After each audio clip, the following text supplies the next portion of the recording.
I was nearly killed after my mother-in-law cheated death by sending poisoned chocolates to my wife. The Boston summer heat was unbearable, pressing down on our little apartment like a heavy blanket. Even though the air conditioning hummed away at full power, I sat at the kitchen table, papers spread out in front of me, trying to focus on a new client pitch for work. Sweat beaded on my forehead, and I wiped it away with the back of my hand, muttering to myself about how the numbers just weren't adding up. That's when Clara's voice floated in from the kitchen, cutting through the drone of the AC unit. "Liam, your mom texted," she called out, and I didn't even need to ask which mom she meant. It was Judith, my mother-in-law, not my own mother. Judith had a way about her, always polite, always proper. But there was something underneath it all that never quite sat right with me. "She wants us over Sunday to celebrate your birthday," Clara added, and I could hear the strain in her voice, like she was trying to sound cheerful but couldn't quite pull it off. I leaned back in my chair, letting out a long breath, and rubbed my eyes. Another birthday. I'd be turning 36, and honestly, I wasn't much for celebrations anymore. Work had been eating up my time, and all I really wanted was a quiet day with Clara, maybe some takeout, a cold beer, and a movie on the couch. But Judith had other plans, as always. She loved hosting, loved putting on a show, and I knew saying no wasn't really an option. "What did you tell her?" I called back, already guessing the answer. Clara stepped into the doorway, wiping her hands on a dish towel, her dark hair pulled back in a messy bun. She gave me a small, tired smile. "I said we'd be there." "It's your birthday, Liam," she insisted. I nodded, not surprised. Clara always agreed to these things, even when she didn't want to. She did it for me, and I loved her for it. Even if it meant another awkward afternoon with her mom. The truth was, Judith and Clara didn't get along, not really. On the surface, everything was fine. Judith would smile, offer compliments, ask about Clara's freelance design work with that syrupy tone of hers. But I'd seen the way her eyes tightened when Clara talked, the little digs she'd slip into conversations about how Clara must be so busy, or how she didn't understand all that artsy stuff. Clara never said much back, just nodded and kept her cool, but I could tell it got to her. I'd asked her about it once, late at night when we were lying in bed, the city buzzing outside our window. "Does it bother you?" I'd said, my arm draped over her. She'd shrugged, staring up at the ceiling. "It's just how she is, I deal with it." That was Clara, strong, steady, always putting up with more than she should. I pushed the pitch papers aside and stood up, stretching my stiff back.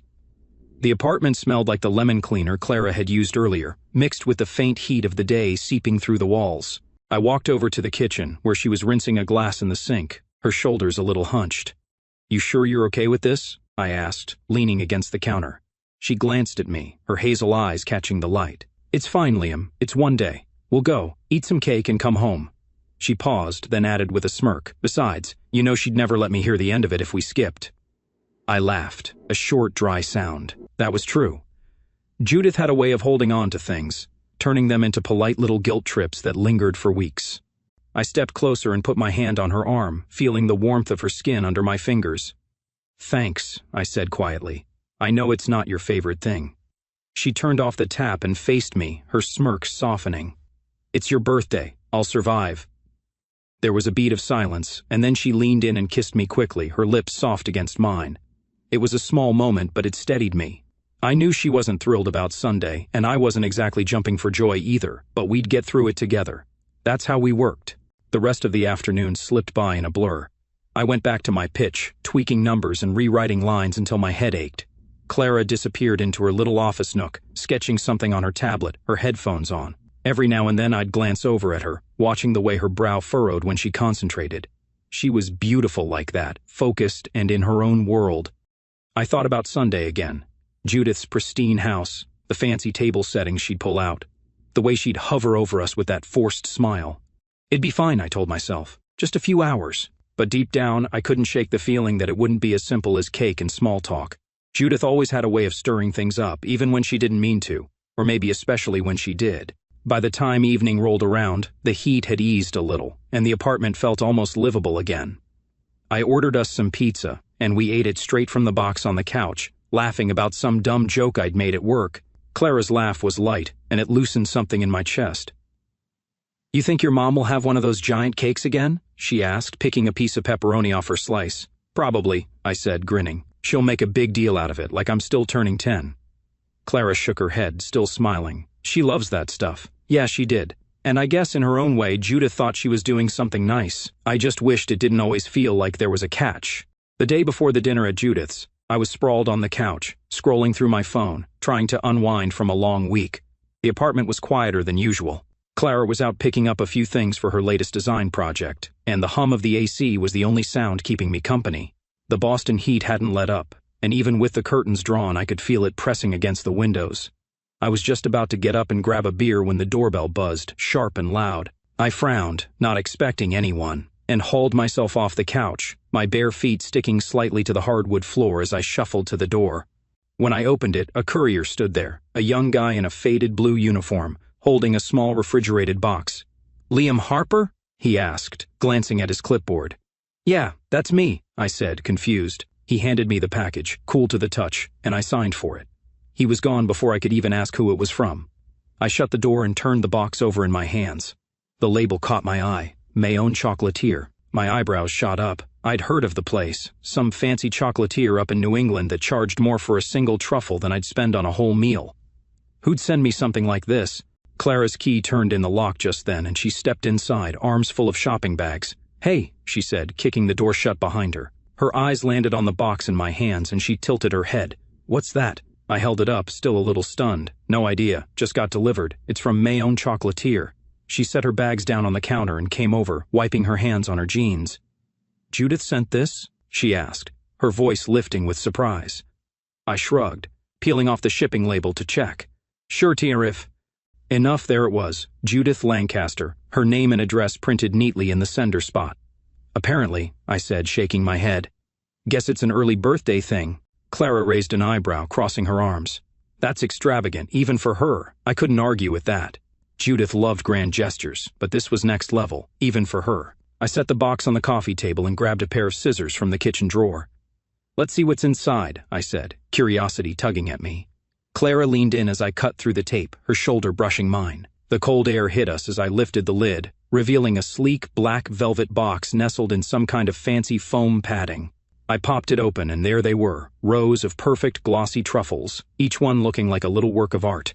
The smell hit me right away, rich and sweet, like cocoa and something else I couldn't place. "Holy crap," I muttered, picking up the card tucked inside. It was Judith's handwriting, all loops and flourishes, impossible to mistake.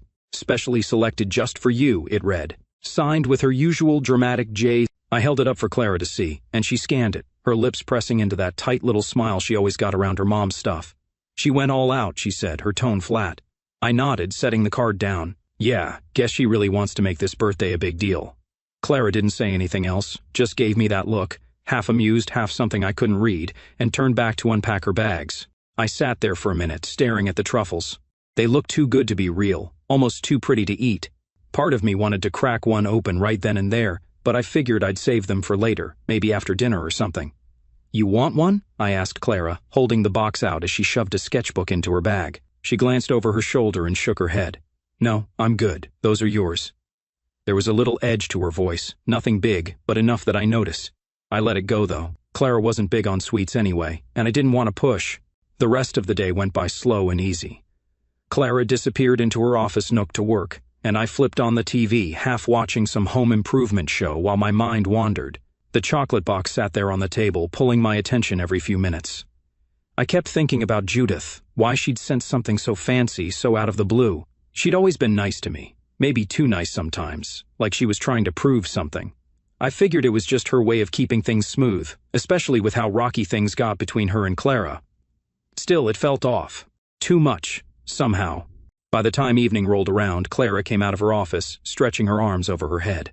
"I'm beat," she said, yawning. "Think I'll call it a night soon." I nodded, glancing at the clock. Barely past 8. "You okay?" I asked, sitting up a little. She waved me off. "Just a long day. Deadlines." I watched her shuffle toward the bedroom, her socks whispering against the floor, and felt a pang of guilt. She'd been pushing herself hard lately, and here I was, lounging around with a box of overpriced chocolates I didn't even ask for. After she disappeared behind the bedroom door, I leaned back and stared at the box again. The house was quiet now, just the low hum of the TV and the occasional car horn outside. I told myself I'd wait, maybe bring the truffles to Judith's tomorrow to share. It'd be a nice gesture, right? Show some appreciation. But the more I looked at them, the more I wondered what they tasted like. Just one couldn't hurt, I thought. Clara wouldn't care, and Judith wouldn't know. I reached for the box, my fingers brushing the velvet, and hesitated. Something about it felt like a decision, though I couldn't say why. In the end, I pulled my hand back and flipped the channel instead. They could wait. For now, at least. I'd let them sit there, a little mystery wrapped in black velvet, courtesy of my ever-gracious mother-in-law.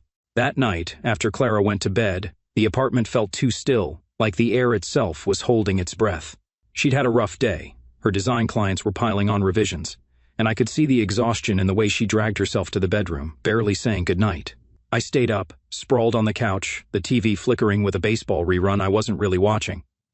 The Red Sox were losing, as usual, and the announcer's voice droned on about missed chances. My mind wasn't on the game, though. It kept drifting to that black velvet box sitting on the coffee table. Those truffles were calling to me, and I couldn't shake the itch to find out what made them so special. I tried to ignore it at first.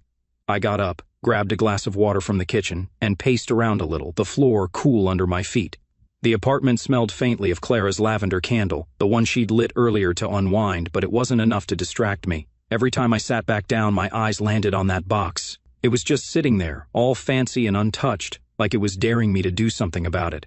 "Specially selected just for you," Judith's note had said. I snorted to myself. She probably spent a fortune on them, and here I was, letting them go to waste. What was the harm in trying one? I reached for the box, my fingers brushing the soft velvet, and flipped it open. The smell hit me again, deep rich cocoa with a hint of something sharp, maybe hazelnut or coffee. The truffles gleamed under the dim light of the lamp, each one perfect, like little jewels. I picked one up, rolling it between my fingers. It was cool, smooth, almost too pretty to eat, but my stomach growled, and my curiosity won out. I popped it into my mouth and bit down. The shell cracked, and the inside melted across my tongue, silky, sweet, with a kick of something bitter that made my eyes widen. Holy crap, that was good. Better than good. It was the best chocolate I'd ever tasted, hands down. One wasn't enough. I grabbed another, then another, savoring the way they melted, the flavors shifting with each bite. Dark cocoa, a hint of caramel, something fruity I couldn't name. Before I knew it, I was halfway through the box, crumbs dusting my shirt, my fingers sticky. I leaned back, grinning like an idiot, the game forgotten. "Judith, you outdid yourself," I muttered, wiping my hands on my jeans. I didn't even feel guilty. Clara didn't want any earlier. She'd said so herself, and these were mine, right? A birthday gift. I deserved this after the week I'd had. The box was looking pretty empty now, and I paused, staring at the last few truffles. Maybe I should save some, I thought. Bring them to Judith's tomorrow, show her I appreciated it. But then I pictured her face, that smug little smile she'd get, like she'd won something by impressing me. No, I decided. These were too good to share. I popped another one in my mouth, closing my eyes as it melted, and let out a contented sigh. The TV buzzed on, the crowd cheering faintly, but I was in my own world now, lost in the taste of it all. By the time I finished the last one, the box was a mess of crumpled wrappers and smudged velvet. I sat there, staring at it, a little stunned. "Whoops," I said out loud, my voice cutting through the quiet. I'd eaten the whole damn thing, every single truffle. My stomach felt heavy, but I couldn't bring myself to care. It wasn't like Clara would mind. She'd probably laugh if she saw me like this, covered in chocolate crumbs like a kid who'd raided the candy jar. I brushed off my shirt, tossed the empty box onto the table, and leaned back, feeling full and smug and a little ridiculous. The game ended. Red Sox lost, big surprise. And I flipped off the TV, the room going dark except for the streetlights filtering through the blinds. I should have gone to bed, but I didn't move. My mind kept replaying the taste of those truffles, the way they'd surprised me with every bite. Judith had picked a winner, I'd give her that. I wondered how much they cost, probably more than I'd ever spend on myself. It was a nice thought, her going out of her way like that. Made me feel a little warm, like maybe she really did care, even if she and Clara didn't see eye to eye. I stretched out on the couch, my head resting on the armrest, and stared up at the ceiling. The apartment was silent now, just the faint hum of the AC and the occasional creak of the building settling. Clara was probably fast asleep, her breathing soft and even in the next room. I pictured her waking up tomorrow, finding the empty box, and shaking her head at me. "You ate them all," she'd say, her voice teasing. I'd shrug, grin, tell her they were too good to resist. She'd roll her eyes, but she wouldn't be mad. That was the thing about Clara, she let me have my moments, even the dumb ones. Eventually I hauled myself up, my legs heavy, and shuffled to the kitchen to toss the wrappers in the trash. The box I left on the table, evidence of my little binge. I didn't feel bad though. It was my birthday gift, my night, my indulgence. I brushed my teeth, the mint cutting through the lingering sweetness, and climbed into bed next to Clara. She didn't stir, her back to me, her hair spilling across the pillow. I lay there for a while, staring at the shadows on the wall, my stomach full and my mind buzzing. Those zero truffles were something else. I drifted off thinking about them, the taste still on my tongue, wondering if Judith had any idea how much I'd enjoyed her surprise. The next morning I woke up to the smell of coffee brewing, the rich, dark scent pulling me out of a heavy sleep. My head felt fuzzy and my stomach was still full from last night's chocolate binge, but I couldn't complain. It was Sunday, my birthday, and for once, I didn't have to rush out the door to work. I rolled over, blinking at the sunlight sneaking through the blinds, and saw Clara's side of the bed empty. She was already up, probably in the kitchen. I stretched, my joints popping, and hauled myself out of bed, tugging on a t-shirt as I shuffled out to join her. She was standing by the counter, pouring coffee into 2 mugs, her hair still messy from sleep. "Morning," I said, my voice rough. She glanced over with a small smile. "Happy birthday, old man." I grinned, leaning against the doorway. "Thanks, smells good in here." She slid a mug my way, and I took it, wrapping my hands around the warmth. The apartment was quiet, the city outside just starting to hum with Sunday traffic. I sipped the coffee, black, strong, exactly how I liked it, and felt the fog in my head start to clear. "Sleep okay?" I asked, watching her stir sugar into her own cup. She nodded. "Yeah, you, like a rock," she said, which was true, though I didn't mention the truffles probably had something to do with it. We sat at the table, sipping in comfortable silence, the empty chocolate box still sitting on the coffee table in the next room. I kept waiting for her to notice, to say something, but she didn't. Maybe she hadn't seen it yet. I wasn't worried, though. She'd laugh when she found out. My phone buzzed on the counter, breaking the quiet, and I groaned. "Who's that at this hour?" I muttered, getting up to check. The screen lit up with Judith's name. "Of course." I swiped to answer, putting it on speaker so Clara could hear. "Happy birthday, Liam." Judith's voice came through, bright and syrupy, the way it always was when she wanted to sound cheerful. "Hey, Judith, thanks," I said, leaning against the counter. "Did the chocolates arrive?" she asked, and I could picture her sitting in her pristine kitchen, probably sipping tea from one of those fancy cups she loved. "They did," I said, glancing at Clara. She raised an eyebrow but didn't say anything. I don't know why I did it. Maybe I was still half asleep, maybe I just wanted to mess with Judith a little, but I added, "Clara ate them all." There was a long pause on the other end, so quiet I thought the call dropped. Clara's head snapped up, her eyes wide. "What?" she mouthed, but I just grinned and shrugged. Then Judith's voice came back, shaky, almost trembling. "What? Are you serious?" Before I could laugh it off or tell her I was kidding, the line went dead. She'd hung up. I stared at the phone, confused. "That was weird," I said, setting it down.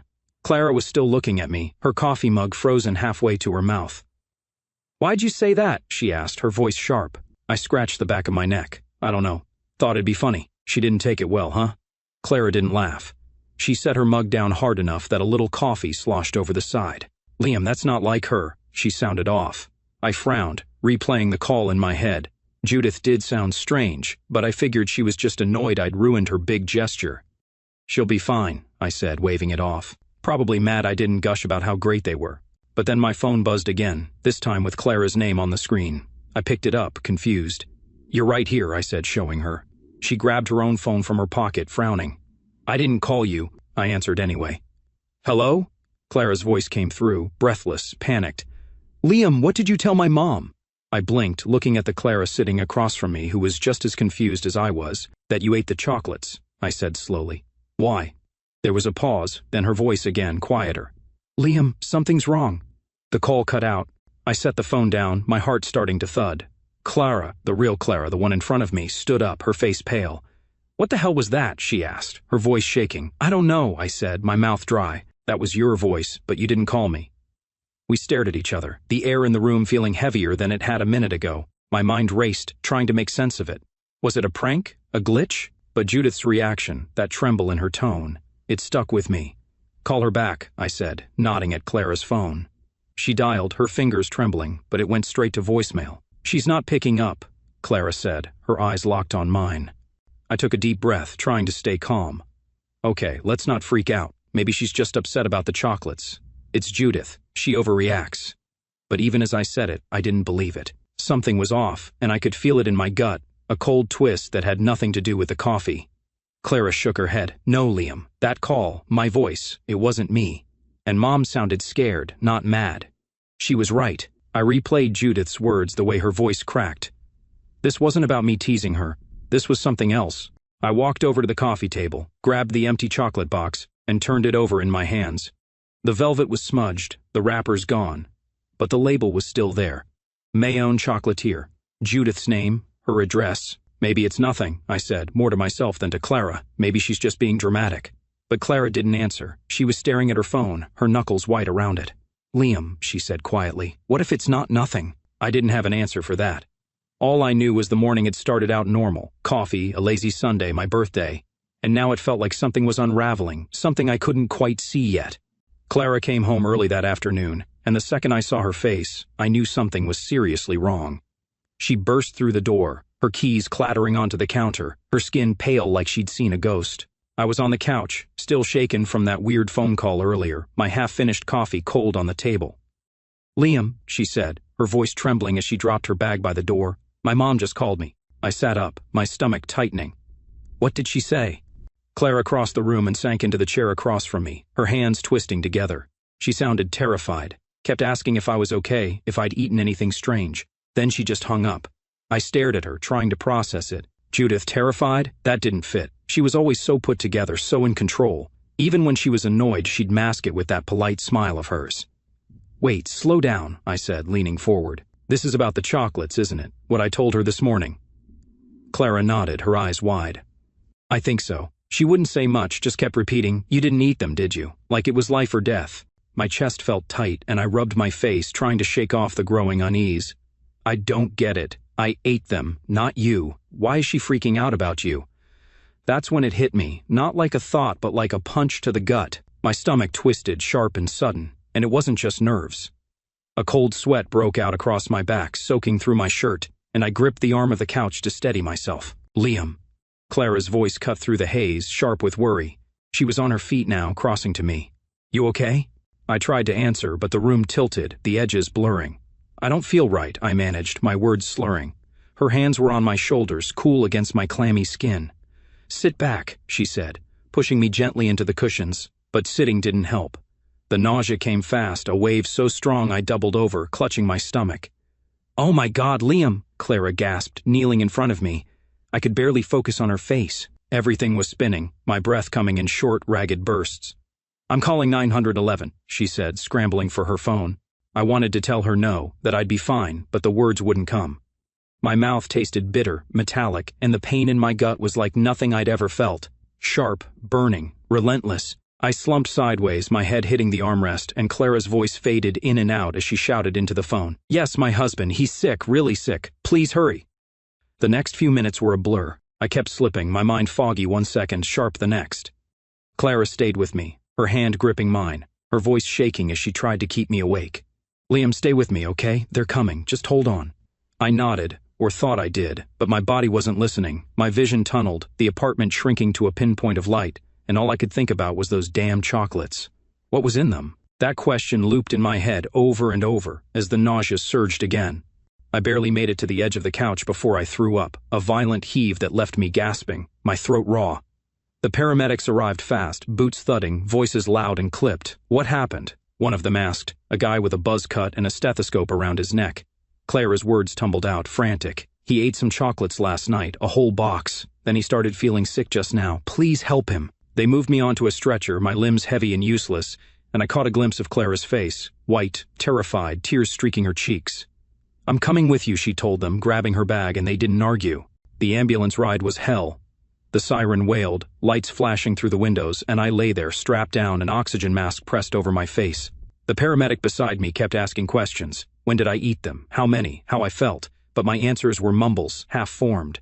My stomach churned, my head pounded, and that cold sweat wouldn't stop. Clara sat near my feet, her hand on my leg, squeezing tight. You're going to be okay, she kept saying, like she was trying to convince herself as much as me. I wanted to believe her, but that question kept clawing at me. What was in those chocolates? At the hospital, they wheeled me straight into the ER, the lights blinding, the noise overwhelming. Doctors and nurses swarmed, hooking me up to machines, sticking an IV in my arm. I faded in and out, catching snippets. Clara's voice, a doctor saying something about stabilizing him, the beep of a monitor. When I came to again, I was in a bed, the room quieter, Clara beside me. My stomach still ached, but the nausea had eased, and my head wasn't spinning anymore. "Hey," I croaked, my throat dry. She grabbed my hand, her eyes red. "Hey, you scared the hell out of me." "What happened?" I asked, my voice weak. She swallowed hard. "They don't know yet. They're running tests. Said it's not normal food poisoning, something worse. Worse." That word sank in heavy and cold. I thought about the chocolates, the way I'd eaten every last one, how good they tasted, and Judith's call, her panic when I said Clara ate them. "Clara," I said, forcing the words out. "Your mom. She knew something." Her face hardened, her jaw tight. "Yeah, I think so too." I lay back, staring at the ceiling, the IV cold in my arm. The pieces didn't fit yet, but they were starting to line up. Judith sent those chocolates for me, or so I'd thought, but her reaction, her fear, the way she'd asked about Clara, it didn't make sense, unless they weren't meant for me, unless something in that box was never supposed to be a gift. My head throbbed, my body weak, but my mind wouldn't stop. What was in those chocolates? I didn't have an answer, but lying there, hooked up to tubes, one thing was clear: whatever it was, it had almost taken me down. And maybe it still could. The hospital room was cold, the kind of chill that seeps into your bones no matter how many blankets they pile on you. I lay there, hooked up to an IV, the steady drip of fluid keeping me tethered to reality. My stomach still ached, a dull throb that reminded me of last night's chocolates with every breath, but the nausea had finally backed off. Clara sat beside me, her chair pulled close to the bed, her hand resting on mine. She hadn't said much since the doctor left, just kept staring at the floor, her lips pressed tight. I could tell her mind was racing. Mine was too. Whatever happened yesterday wasn't an accident, and we both knew it, even if we didn't have the proof yet. A young doctor came not long after, his white coat crisp, his face serious but not unfriendly. He flipped through a chart, his eyes scanning the pages, then looked up at Clara. "We've got some preliminary results," he said, his voice calm but firm. "Your husband's showing signs of toxic ingestion, not typical food poisoning, something more specific. We're running more tests to narrow it down." Toxic ingestion. The words hit me like a brick. I glanced at Clara, and her face went even paler, if that was possible. "Toxic?" she repeated, her voice small. "Like poison?" The doctor nodded, cautious. "It's possible. We'll know more soon. For now, he's stable, but we need to keep him here." I swallowed, my throat dry despite the fourth poison. That couldn't be right. Those chocolates were from Judith. Fancy, expensive, sure, but poison? My head spun, and not just from whatever was in my system. Clara squeezed my hand, her fingers trembling. "He ate a box of chocolates last night," she told the doctor. "A gift from my mom. Could that be it?" The doctor's brow furrowed, and he jotted something down. "Could be. Do you still have the packaging?" Clara shook her head. "I looked when we got home earlier. It's gone. I don't know where it went." I frowned, trying to think back. I'd left the empty box on the coffee table, hadn't I? But I couldn't be sure. Everything after last night was a blur. The doctor left after that, promising updates, and the room fell quiet again. I stared at the ceiling, the fluorescent lights buzzing faintly overhead. "Clara," I said, my voice raspy, "this doesn't make sense. Why would your mom send me poisoned chocolates?" She didn't answer right away, just kept rubbing her thumb over my knuckles, her eyes distant. "I don't know," she said finally, "but her call today, she was scared, Liam, like she thought I'd eaten them." That hit me again, Judith's panic when I'd lied and said Clara had the chocolates. It wasn't annoyance or disappointment. It was fear, real fear. Before I could say anything else, a new voice broke the silence, a deep, steady tone from the doorway. "Mr. Harper? Mrs. Harper?" We both looked up. A man stood there, mid-40s maybe, wearing a plain gray suit and a badge clipped to his belt. "I'm Detective Eli Moreno," he said, stepping inside. "Mind if I ask you a few questions?" Clara nodded, sitting up straighter. "And I managed a week, sure."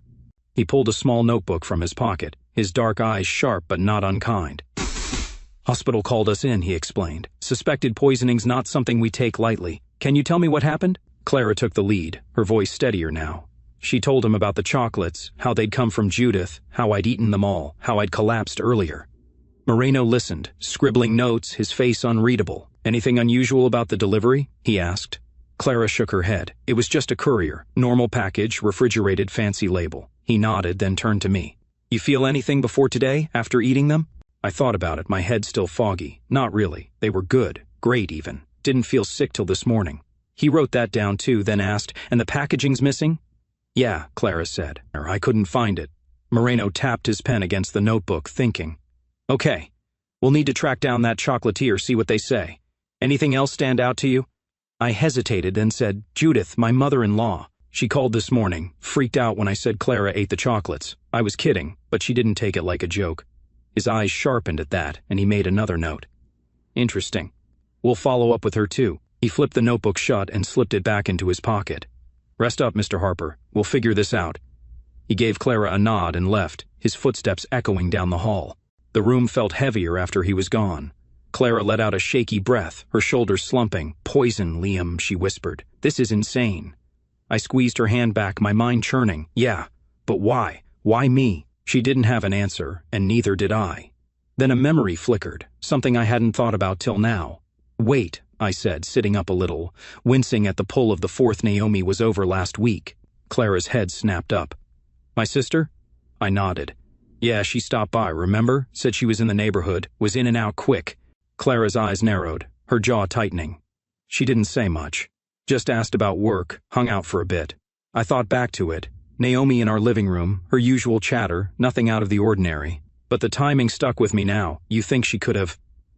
I didn't finish, but Clara got it. I don't know, she said, her voice hard, but it's weird, right? Her showing up, then this. I nodded, the pieces clicking in a way I didn't like. Naomi and Judith were close, closer than Clara was with either of them. If something was up, could she be part of it? I lay back, exhausted, my body weak but my mind racing. The chocolates, Judith's call, Naomi's visit. It was all too much to be coincidence. Clara, I said, my voice low, we need to know what's going on. Really know. She nodded, her face set. I'll check the security cam when I get home. The one in the hall. Maybe it caught something. I managed a small smile, grateful for her. Good idea. She squeezed my hand again, her grip firm. We'll figure this out, Liam, I promise. I believed her. Whatever was in those chocolates, whatever Judith and maybe Naomi had planned, we weren't letting it go. Not now. Not after this. The hospital room was starting to feel like a cage, the white walls closing in as the hours dragged on. I lay there, still weak, the IV line tugging at my arm every time I shifted. The machines beeped steadily, a rhythm I couldn't escape, and my head ached from trying to piece everything together. Clara had been by my side most of the day, but I convinced her to go home and check the security camera footage from our hallway. We needed answers, something concrete, and that little cam was our best shot. She'd hesitated, her eyes worried, but I'd squeezed her hand and said, I'm fine, go, we need to know. She nodded, kissed my forehead, and left, promising to be back soon. I was alone now, staring at the ceiling, my mind stuck on Judith and Naomi. The doctor's words, toxic ingestion, kept echoing, and I couldn't shake the image of that chocolate box, all velvet and promise, sitting on our coffee table. I'd eaten every last one, thinking it was just a fancy gift, and now here I was, hooked up to tubes, fighting off whatever they'd done to me. Poison. The words still didn't feel real. Why would Judith send me poison? Or was it even meant for me? Her panic when I'd said Clara ate them, it gnawed at me, a puzzle piece that didn't fit yet. The door creaked open, pulling me out of my thoughts, but it was just a nurse checking my chart. She adjusted something on the IV, gave me a quick smile, and left without a word. I sighed, shifting to get comfortable, though my body still felt like it had been run over. That's when I heard voices, low, muffled, coming from the corridor outside, the waiting room nearby. I couldn't make out much at first, just the hum of conversation, but then one voice sharpened, familiar and tense. Naomi. My breath caught, and I strained to listen, my heart thudding against my ribs. He wasn't supposed to eat them all, she whispered, her tone urgent, almost pleading. My stomach dropped. I held my breath, waiting, and then Judith's voice cut through sharp and hissed. Be quiet. Don't say another word. The words hit me like a slap, clear as day, even through the wall. I froze, my mind racing to catch up. He wasn't supposed to eat them all. Me. They were talking about me and those chocolates. My hands clenched the thin hospital blanket, knuckles white. This wasn't a mistake or a bad batch from the chocolatier. They'd meant to do this, but not to me. The way Judith freaked out about Clara, it clicked, cold and ugly. They wanted Clara to eat them. I lay there, stunned, my chest tight. Poison wasn't just a possibility anymore, it was real. And it had a target, Clara, my wife, the woman sitting by my bed all day, terrified for me. She'd been the one they were after. Why? What could Judith and Naomi possibly gain from hurting her? My head spun, anger boiling up alongside the confusion. I wanted to rip the IV out, storm out there and demand answers, but my body wouldn't let me. I was stuck, helpless, listening as their voices faded, their footsteps retreating down the hall. The door opened again a while later, Clara this time, her face pale and set, like she'd seen something she couldn't unsee. She didn't even sit, just stood there, gripping her phone. "Liam," she said, her voice low. I heard them. I nodded, my throat tight. "Me too. Naomi and your mom, outside the waiting room." Her eyes widened, and she stepped closer, her hands shaking. "What did they say?" I swallowed, forcing the words out. "Naomi said I wasn't supposed to eat them all. Judith told her to shut up." Clara's breath hitched, and she sank into the chair, her phone slipping onto the bed. "Oh my God," she whispered. They tried to poison me." I reached for her hand, my own trembling from weakness and rage. "Yeah," I said, my voice rough. "That's what it sounds like." She stared at me, her hazel eyes glassy with tears she wouldn't let fall. "Why? Why would they do this?" I shook my head, as lost as she was. "I don't know." She picked up her phone, her jaw tightening. "The camera footage, I checked it. Nothing weird with the delivery, just the courier dropping it off. But the box, it's gone, Liam. I left it on the table this morning and now it's not there." My mind flashed to Naomi's visit last week. "Someone took it," I said. "Maybe Naomi, maybe Judith, covering their tracks." Clara nodded, her face hardening. "They're not getting away with this." I called Detective Moreno on the way back. "He's meeting me at the house tomorrow to look closer." "Good," I said, my voice firm despite how tired I felt. "We've got proof now." They slipped up, talking where you could hear. "Moreno'll nail them." Clara squeezed my hand, her grip fierce. "I hope so. I can't believe this, Liam. My own mom, my sister."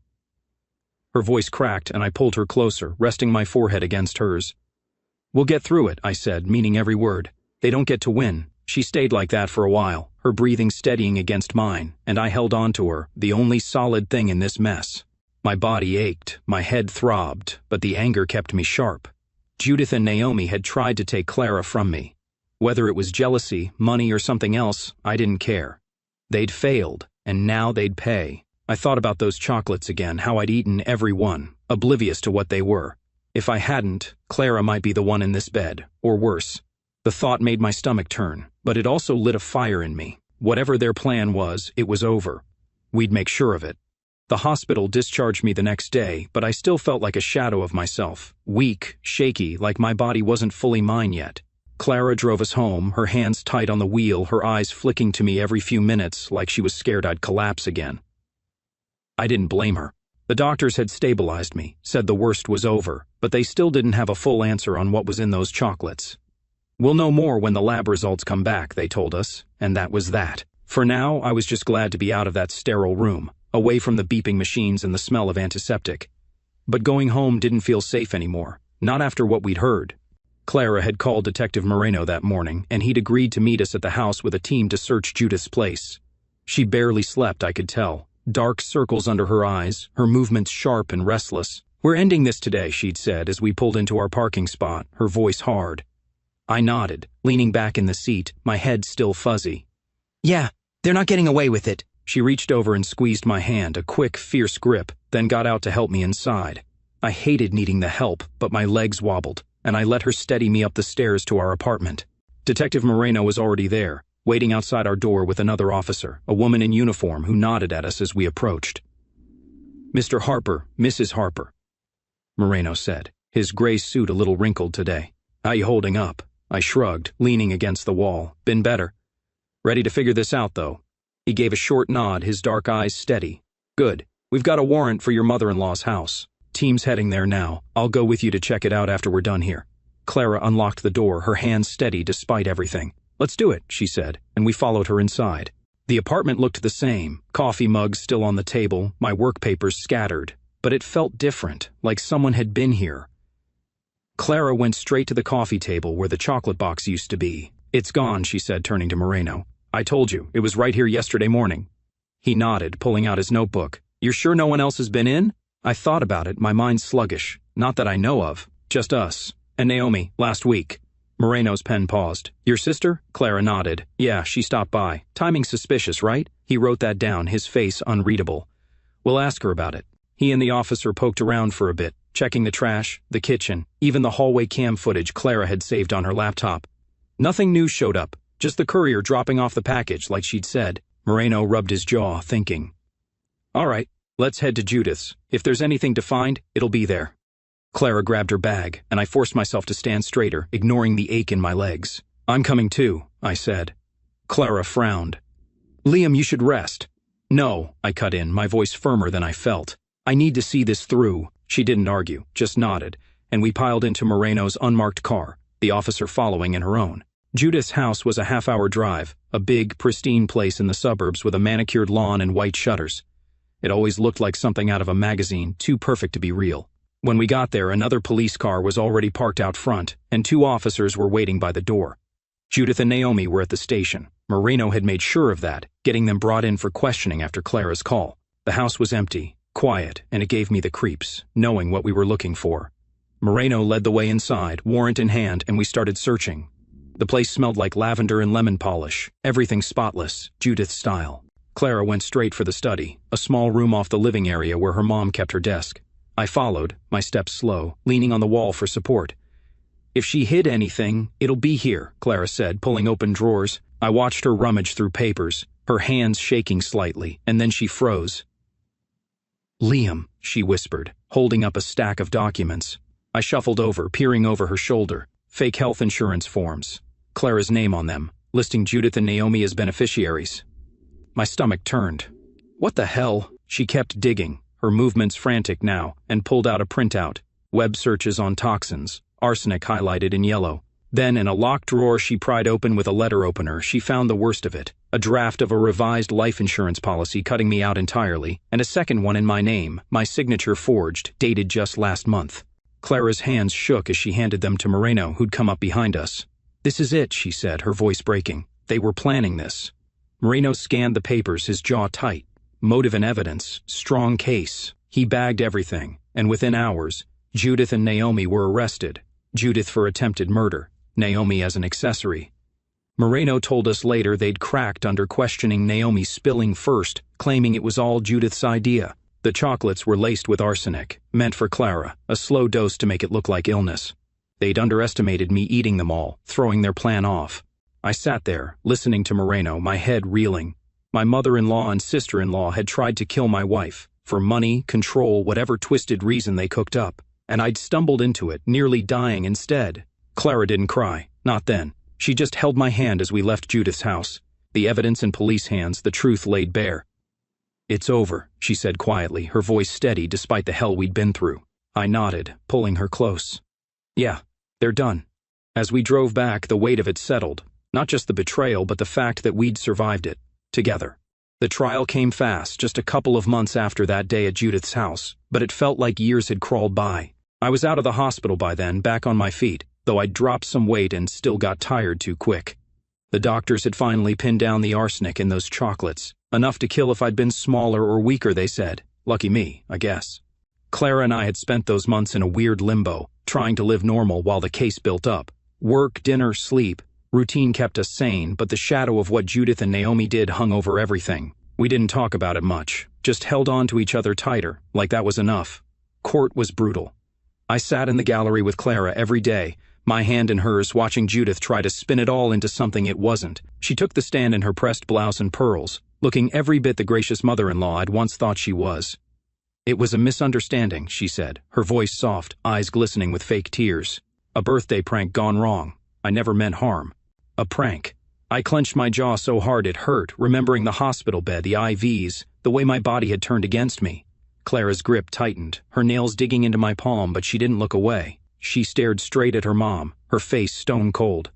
The prosecutor didn't buy it, and neither did the jury. They had the evidence. Those forged insurance papers, the arsenic traces, Clara's testimony about overhearing Judith and Naomi at the hospital. The toxicology report was the nail in the coffin, proving the chocolates weren't some innocent mix-up. Judith's lawyer tried to pin it on Naomi, saying she'd acted alone, but Naomi took a plea deal early, probation in exchange for spilling everything. She sat there in court, head down, admitting it was Judith's plan from the start. She wanted Clara gone, Naomi mumbled, barely audible. The money, the house, it'd all go to us. I felt sick hearing it, knowing they'd valued Clara's life so cheap. Judith got 6 years. Not enough if you ask me, but it was something. Naomi walked free with her probation, a slap on the wrist that left a bitter taste. The judge's gavel came down, and that was it. Over, at least in the legal sense.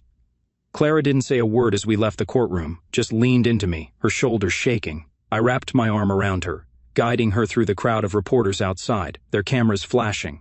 No comment, I growled, pushing past. and we made it to the car in one piece.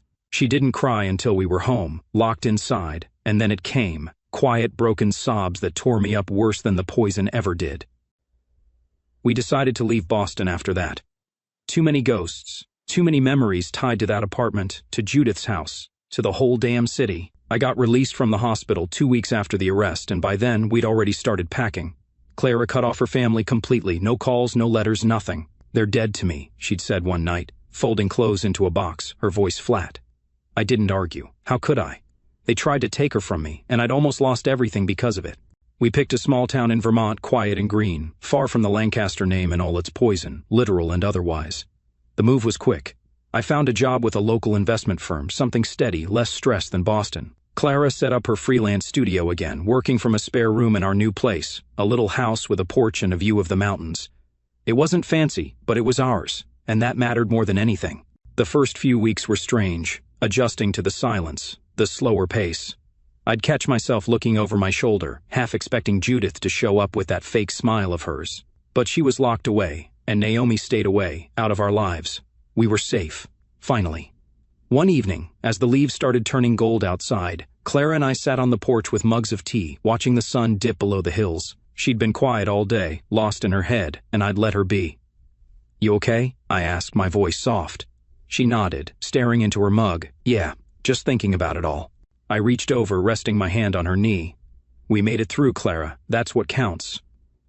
She looked at me then, her hazel eyes softer than they'd been in months, I know. I just hate that it happened, that they hated me that much. I squeezed her leg, my chest tight. "They didn't deserve you. Never did." She smiled, small but real, and leaned her head on my shoulder. The air was cool, the night settling in, and for the first time in a long time, I felt the weight lift. Just a little. We weren't whole yet, not after everything, but we were getting there. I thought about the trial, the way Judith's face had crumpled when the verdict came down. Justice, sure, but it didn't erase the betrayal. Still, sitting there with Clara, I knew we'd won something bigger. They tried to break us, and they'd failed. I kissed the top of her head, breathing her in, and she murmured, "Love you, Liam." "Love you too," I said, and meant it more than ever. The days after that got easier. I started running again, slow at first, building my strength back. Clara's laugh came more often, her sketches filling the house with color.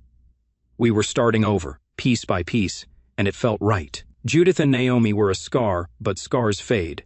We'd made it out, and that was enough. We'd been in Maine for a few months now, settling into our new life in a sleepy coastal town where the air smelled like salt and pine. The house was small, a weathered gray cottage with a creaky porch and a view of the ocean that stretched out forever on clear days. I'd landed a job with a local investment firm. Nothing flashy, just steady work that let me leave the office behind at 5. Clara had reopened her freelance design studio, turning the spare bedroom into a chaos of sketch pads and paint tubes. She was smiling again, not all the time, but enough that I could see the old her creeping back, the woman I'd fallen for years ago in Boston. It was late October, the kind of crisp autumn day that made the leaves glow red and gold against the gray sky. I'd come home from work early, my tie already loosened, and found Clara in the kitchen, humming to herself as she stirred something on the stove. The smell of soup, potato maybe, filled the air, warm and comforting. "Hey," I said, dropping my bag by the door. She turned, her hair tied back with a scarf, and gave me that soft smile that still got me every time. "Hey, yourself. Good day?" I shrugged, leaning against the counter. "Not bad. Quiet. You?" She nodded, her eyes flickering with something I couldn't place. "Same. Got a logo done for a client. Oh, and this came for you." She reached into her pocket and pulled out a small card box, no bigger than my hand, and slid it across the counter. I frowned, picking it up. No label, just plain white cardstock, a little worn at the edges. "What's this?" I asked, glancing at her.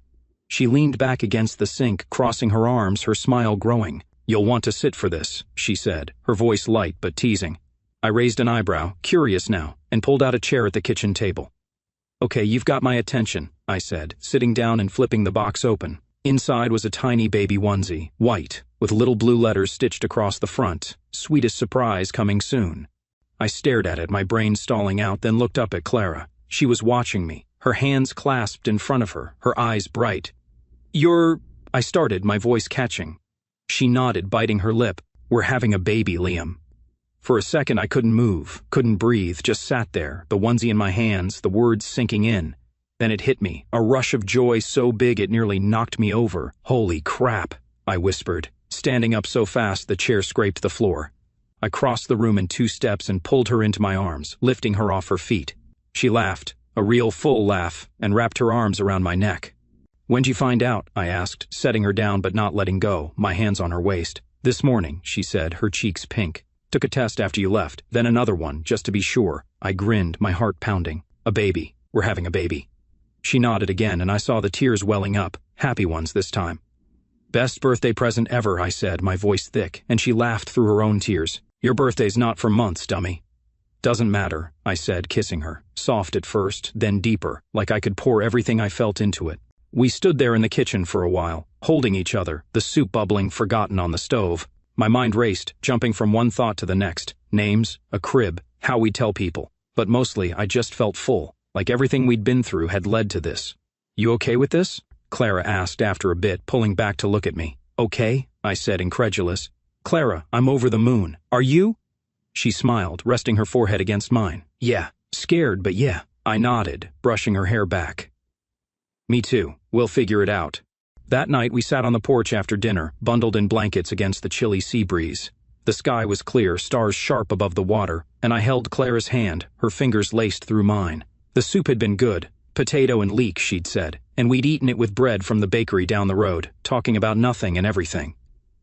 Now, with the quiet settling in, I looked at her, her profile soft in the dim light. "Not eating those chocolates was the best decision you ever made," I said, half joking. She chuckled, squeezing my hand. "And you eating them all might have saved both of us."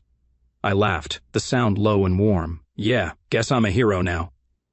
She rolled her eyes, but her smile stayed. "Don't get cocky." We sat there, the waves crashing faintly in the distance, and I thought about it, how close we'd come to losing everything. Judith, Naomi, the arsenic, the hospital.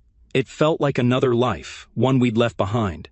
And now this, a baby, a fresh start. It wasn't just luck. It was us, fighting through the mess, coming out stronger. "You think it's a boy or a girl?" I asked, my thumb rubbing over her knuckles. She shrugged, leaning into me. "Don't care, as long as it's healthy." I nodded, picturing it. A little kid running around this house, laughing, making a mess. "We'll need a bigger place eventually," I said, thinking out loud. "Yeah," she agreed. "But this is good for now." It was. The cottage was small, but it was home, and it would be home for the 3 of us soon enough. I kissed her hand, feeling the cool metal of her ring against my lips. "Love you," I said, simple and true. "Love you too," she murmured, resting her head on my shoulder. The night stretched out, peaceful and ours, and I let myself believe it. This was the sweet we'd earned, the kind no one could take away.